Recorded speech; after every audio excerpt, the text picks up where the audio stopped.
Ashes of Creation is without a doubt one of the most highly anticipated upcoming MMOs. On paper, the game design seems to be well thought out and interesting, the actual gameplay is starting to look pretty good, and most importantly, the game won't be pay to win or pay for convenience.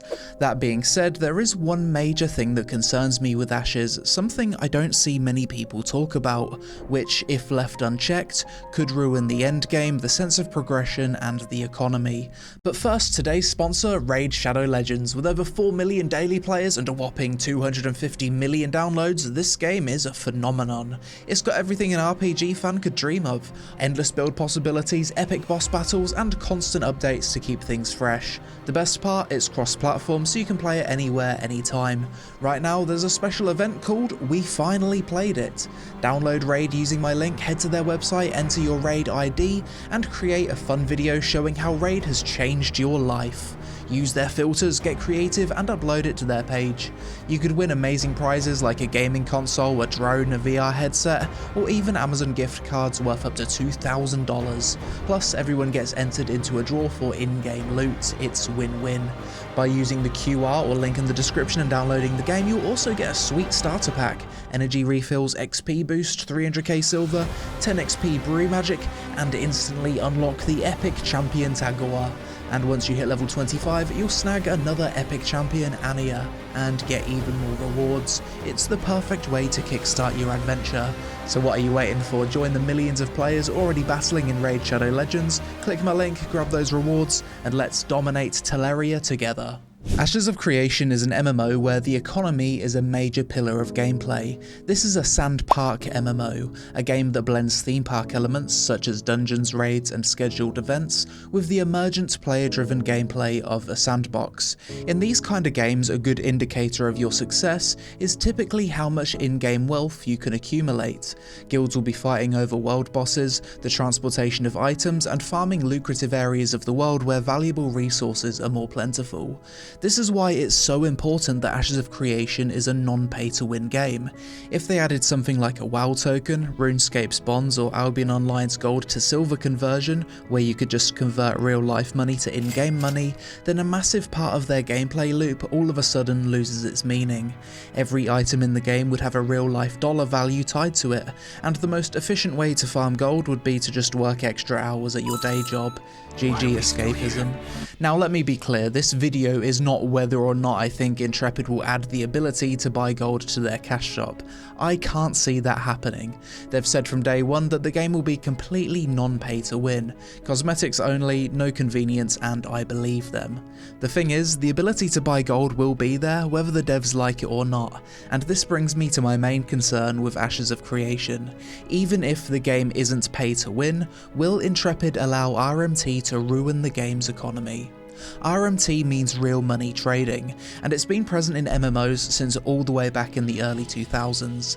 The oldest cases of RMT I could find were people selling their Ultima Online houses on eBay back in 1999. I also remember seeing news documentaries about Chinese sweatshops farming gold for vanilla WoW back in 2004. RuneScape was flooded with gold sellers and bots back in the day, it still is to be fair, and it's basically been a problem that every MMO has had to fight against from the very beginning. So why does this concern me with Ashes of Creation? Well, unlike back in the day, I think more people have been conditioned to buy gold from MMO devs selling it directly on their store. Pay to win is somewhat normalised now, it's not seen as a big deal. In the mid-2000s it felt like there was much more risk to buying gold. Maybe you'd get your account permanently banned, maybe you'd get your bank details stolen on some sketchy website, or you'd get scammed. Nowadays there's long established RMT websites out there, people can pay anonymously with crypto, and for years MMO devs have basically taken a hands-off approach to punishing RMT buyers, only making slight efforts to fight the sellers, which is a battle they'll realistically never win. Come to think of it, I don't think I've ever heard of a case in the past 5 years where someone had their account perma-banned for buying gold. Punishments for getting caught are so soft that there's no deterrent, it's worth it even if you get caught. I remember seeing Reddit posts about people getting caught buying gold back at the launch of Lost Ark. Players got a 3-day ban and got to keep all their gold, completely worth it for them. Although to be fair, this has been clamped down on in recent years, with some players being millions of gold in debt after their ban. New World, tons of Reddit posts complaining about gold buyers not being punished.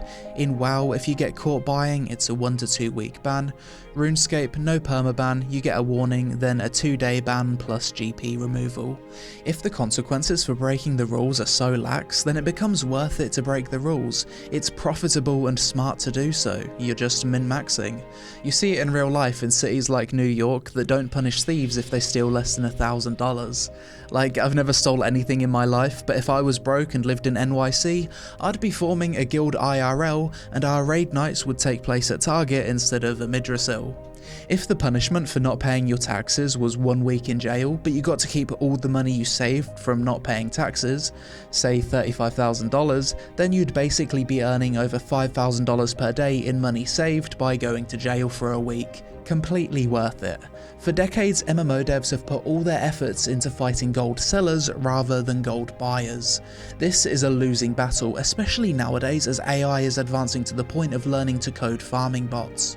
Even if sellers are caught and banned, they're likely positive ROI unless they're permabanned within a few minutes of account creation, which is unlikely. Gold sellers exist because gold buyers exist. If no one was willing to buy gold out of fear that they'd lose thousands of hours of account progress due to a permaban, then no one would be farming gold for that game. There'd be no market for it, or the market that does exist and the people who are willing to take the risk are such a small percentage of people that it wouldn't affect the game's overall economy too much. Basically, the entire point of this video is to ask Intrepids to take a zero tolerance approach on gold buying. You need to make it clear that if anyone's caught buying gold, there's no warning, there's no slap on the wrist or rollback, it's a permaban. This needs to be part of the culture in the game from day one. You can't start soft, then take a hard stance later on. How about detection methods? What if someone gets falsely permabanned because they gave gold to a friend? Every MMO dev has tools on the backends to detect sus transactions and monitor the flow of gold. I'm sure Intrepid will also have systems and tools in place for detection, but they should keep that info somewhat vague so malicious actors don't know what they're dealing with. If you tell people how you're going to catch them, then they can just take preventative measures based on that info to not get caught. Obviously there should be some appeals process to bans because false positives will occur, but the possibility of false positives shouldn't drive policy. Another thing Intrepid could do to fight RMT is hire a dedicated team of RMT hunters who are just employed full-time to pretend to be gold buyers, then catch sellers in the act of selling, or even vice versa. They could even make fake gold selling websites to catch buyers, kinda like a sting operation.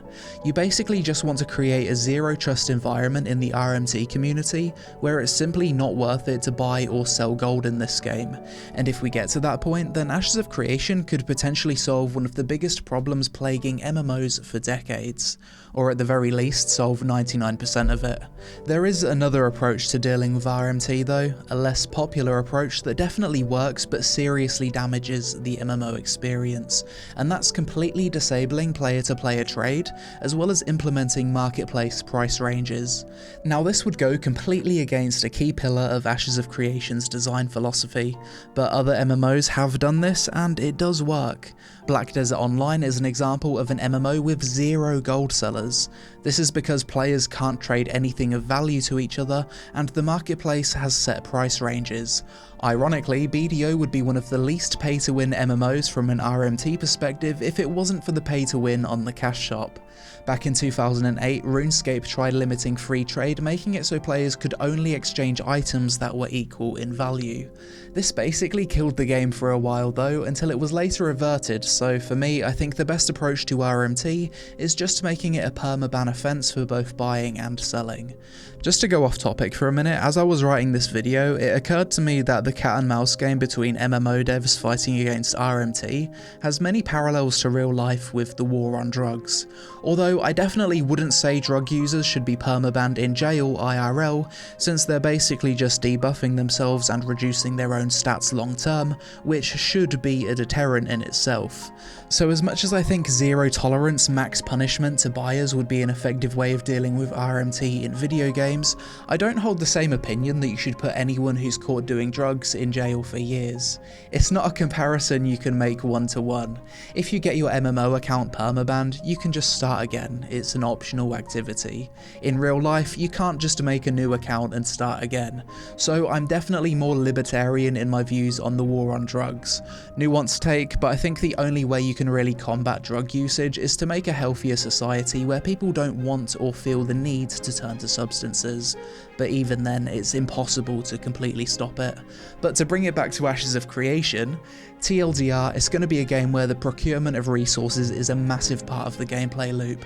So whilst the cash shop won't be pay to win, the game's entire economy and sense of progression could potentially be ruined by RMT if the devs don't permaban players for buying gold and have back-end systems and dedicated teams in place to detect it. And that's my biggest concern with Ashes of Creation. Gameplay wise, not too many concerns, combat's looking decent nowadays, and I'm excited to play Alpha 2 in a few months.